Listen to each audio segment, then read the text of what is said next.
Although he did offer to hold this for me, so and follow me around. So, thank you. It's a pleasure to be here today with all of you, even if the accomplishments of the rest of the panel are somewhat intimidating. I'm going to talk very briefly about corporate governance today. Specifically, I will focus on corporate boards and executive compensation because that's where my expertise lies. And you should understand I'm using the word expertise very loosely here.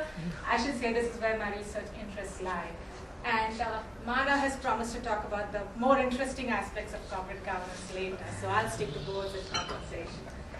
So what exactly is corporate governance? As you know, it is a set of mechanisms, broadly speaking, that help align incentives between managers and shareholders. And broadly speaking, you can characterize corporate governance mechanisms as being internal to the firm. So examples would be corporate boards or executive compensation. And you have external corporate governance mechanisms. So there's a whole range of external corporate governance mechanisms that helps discipline managers, take over markets, legal system in general, institutional shareholders, block holders, product market competition, media coverage, etc. And I've classified the composition metric, the governance index, also as an external mechanism there, but of course it has some aspects of it that are internal to the firm, like staggered boards, for instance. So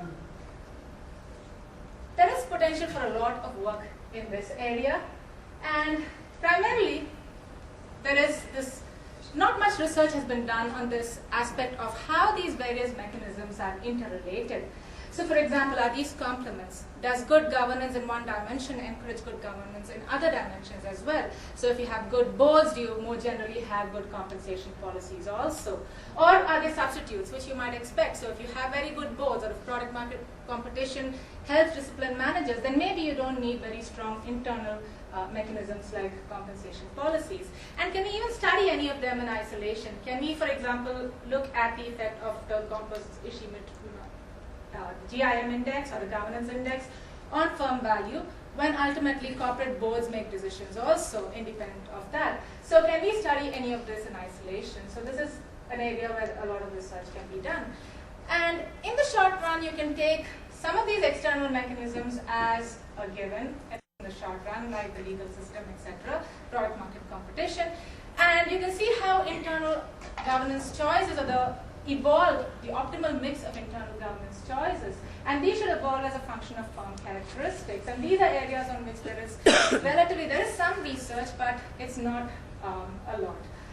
Another aspect that has not been studied very much is the role of media in corporate governance. Again, there's a couple of recent working papers looking at whether media scrutiny helps lower compensation levels in firms. There's mixed evidence on this, and even if we do find that media drives better corporate governance decisions, what exactly is the channel through which this works? Another thing that you can look at is the role of product market competition and how this helps align incentives of managers. Since I'm going to stick specifically to boards and compensation, I'll talk a little bit about boards first. And here the big questions that have been asked are, what exactly do directors do? How does the board as a whole function?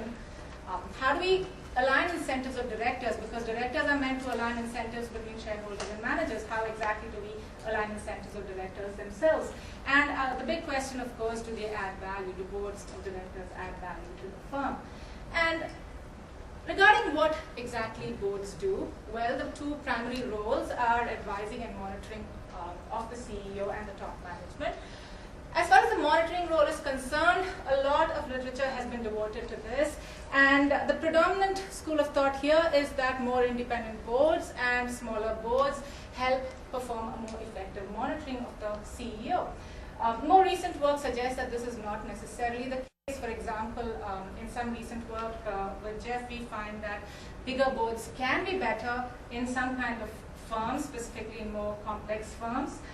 Also, legal independence doesn't really make a big difference if the director has been appointed by the CEO or has some kind of social tie with the CEO. Such directors do tend to be weaker monitors of the CEO. So there's some new literature on some of these aspects of monitoring. As far as the advisory role is concerned, again, there is some indirect evidence that directors perform an advisory role. Not much direct evidence to this. This is something that would be very interesting in my mind to work on. How does director background, director's industry expertise, the ability of the directors, how do all of these affect the decisions of the firm and the decisions of the board? Another aspect is spillover of knowledge. So directors, they come from other firms. Pretty often they're CEOs of other firms. So how does policy decisions or institutional knowledge at their home firm affect decisions made at the firm on which they are on the board? How does busyness of the director? So again, there's a lot of literature, or at least 3 or 4 prominent papers on busy directors. And here, there seems to be kind of an ad hoc definition of what busy directors are. Generally, the idea is if you belong to more than one board, or if you belong to maybe 3 boards, you're a busy director. And there's a very big difference between CEOs who are executives who are currently CEO at one firm and they're director of another firm, versus a retired CEO, say, who is a director of 4 firms. The two will not necessarily have the same level of busyness. So how does, in general, busyness of directors, CEOs who are directors of firms, their own distraction with their own home firms, events and activities at their home firms, how do all this affect board decisions in general? And the second question is, that has been the focus of literature, is how exactly do boards work? And boards ultimately are just a social group, and there's a huge literature in economics and management on how social groups function, which is slowly, there is more interest in this in finance also. So how does coordination problems, how does free riding, how do these issues affect the functioning of the board? How does the size of the group affect the board decision making? Does director heterogeneity, so if you have directors coming from very different ethnic backgrounds, very different racial backgrounds, very different industry expertise, very different educational backgrounds, very different age groups, do all of this necessarily affect board decisions? How easily the board can arrive at decisions, how good these decisions are, and ultimately, most of the board of directors tends to be men, so of course we know that decision making can be an issue. I think Adams and Pereira have a lot of papers on, or some recent work on women on the board and how that affects board decision making and the dynamics of the functioning of the board. So one interesting result they have is that boards tend to meet more often when there are more women on the board. So anyway, how are directors chosen? We don't know much about this. So how do outside directors get to be on boards? What is the effect of social networks on such choices? So do you tend to bring into the board somebody who ultimately you already know, or do you identify what area you need a director in and then you go out and bring a director in that area? So we really don't understand much of how these decisions are made at the board level. Another big question is, how do you align the incentives of directors? And 2 primary mechanisms have been thought to align incentives of directors. One is monetary incentives. So does director equity holding. And there is surprisingly limited literature on this. So I was doing just to give you an idea of how much work is there in this area, not specifically on incentives of directors, but generally on boards of directors and corporate governance. So last week I was doing a search on SSRN, and I found that there are 1,000 papers posted in the last 1 year alone which have corporate governance in the title or abstract paper. So this is the level of interest in this area. And the question is, how do you align these incentives of directors? So you can do it with higher equity holding, and surprisingly little work in this area, how equity holding of directors. There is some early work that says that CEO replacement decisions tend to be more efficient when the board of directors have higher equity holding, but not much work since then. Does it exacerbate risk taking when you give directors a lot of equity ownership? And do board meeting fees provide incentives by themselves? And you would think that it probably would not, because these fees tend to be so small relative to the average net worth of the average director. However, Adams and Ferreira in a recent paper find that board meeting fees, even though it's only about $1,000 or so, does encourage attendance at board meetings. Reputation effects is another way of aligning incentives of directors, and here the big question again is, what kind of reputation is important to appoint a director? So one is a reputation for making good decisions important? So will directors get on other firms when they make good decisions at their own firm?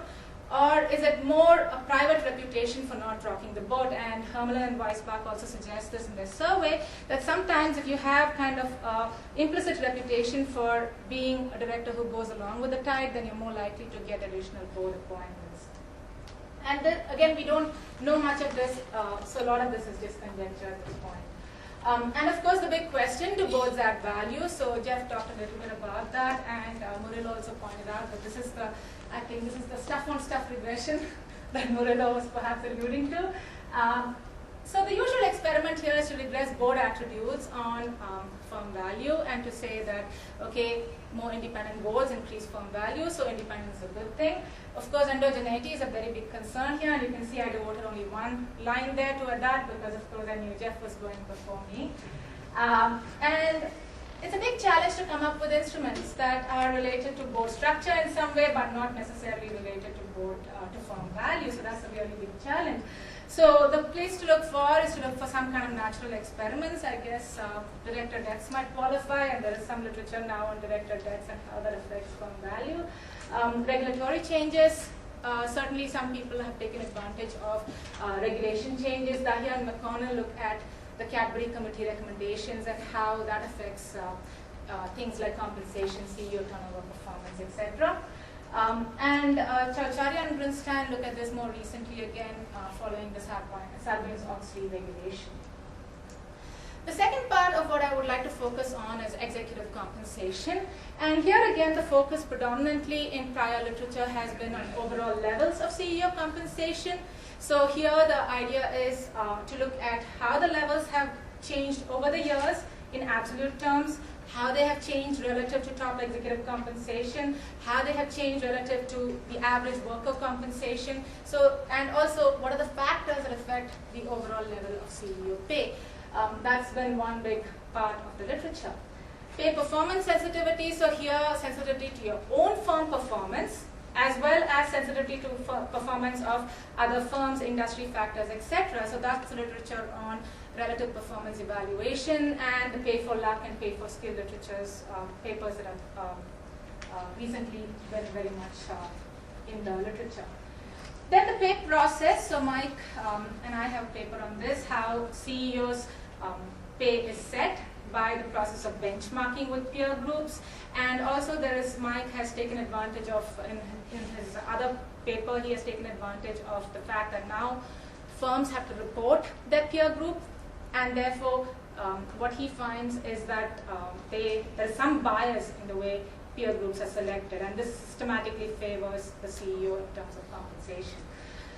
So that's part of the pay process. Other aspects of the pay process include the use of compensation consultants to set pay, and now firms are required to report the use of compensation consultants, but they still don't have to report, at least from what I can understand, how much conflict of interest the compensation consultant would have, because the consultant gets only a small part of his revenue from the actual compensation setting process. The consultant may be doing a lot of other things for the firm, other services for the firm for which they get a lot more pay. And a couple of recent working papers in that area, one by Kevin Murphy about the incentives of the compensation consultant and the conflicts of interest. And finally, this is something that I think has a lot of potential for growth now because of the increased disclosure rules, the hidden aspects of compensation, which Webchuk and Fried essentially call this stealth compensation, how CEOs extract benefits through perquisites, through deferred compensation arrangements, through retirement benefits such as supplemental executive retirement plans or SERPs. And there is a lot more disclosure about all of this following the SEC's 2006 rules. So from 2006 onwards, firms have to report much more information about the perquisites the CEOs get, about deferred compensation, severance arrangements, and about SERPs. So all of this, there is potential for a lot of work. In all of this, the overriding idea is are all these compensation arrangements done in a way that is consistent with optimal contracting, or is this consistent more with rent extraction? And there are a lot of papers that support firmly both schools of thought, which is why I guess it's interesting to keep working in this area. The usual arguments about levels of pay are excessive, and Webchuk and Fried Crystal, they talk about higher levels of pay. More recently, a lot of work, some theoretical and some empirical, supports the idea that overall levels of pay need not necessarily reflect skimming of top managers. They are more consistent with optimal contracting theory. Friedman, for example, says that This is consistent with the idea that over the last few decades, there has been a shift towards more firm-specific, or away from firm-specific human capital, towards more general human capital in terms of what is required of the CEO. As a result of this, CEOs' outside opportunities are higher, and therefore, this leads to higher CEO pay. So it's more a question of how your outside opportunities have gone up. Deaver and Landier have a paper where they show that the six-fold increase in compensation essentially can be attributable to the six-fold increase in firm size over the same period. So they attribute it to increased firm size. In terms of pay performance sensitivity, again, there is some literature that says pay performance sensitivity is too bad, and this is because of weak governance.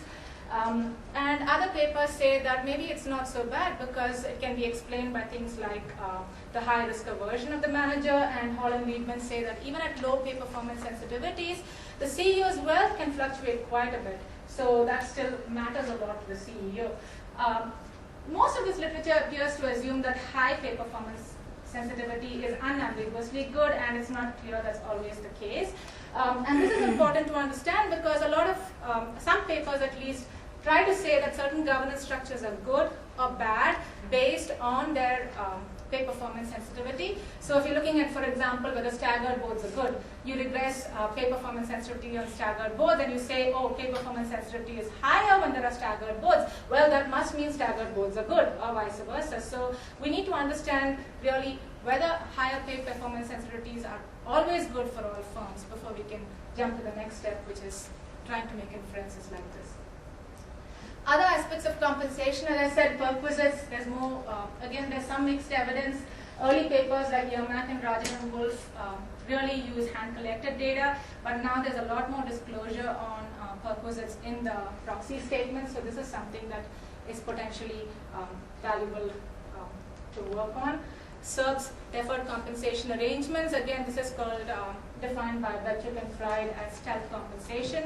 They say there's no transparency, and partly because of their work in this area, the SEC made more disclosure mandatory in this. Edmonds provides many theoretical arguments for why SERPs are good. So he says he has a model where CEO's perquisite consumption means that you have to give higher equity-based pay, but this exacerbates risk-taking, and therefore you need to give higher inside debt in the form of deferred compensation arrangements and supplemental executive plans. So this again is something that now there is much data available, and there's a lot of potential to work. And finally, there is work on severance pay again. Now there's more disclosure available about aspects of severance pay, golden handshakes, golden parachutes, etc. And again, the evidence is somewhat mixed. Raghu has some work on this area where he finds it's not necessarily consistent with rent extraction, whereas some early work finds evidence of rent extraction in terms of golden handshakes. So again, overall, I think this is a very exciting area. There's a lot of people working on this area, but I think there's still a lot of potential to contribute, to make valuable contributions.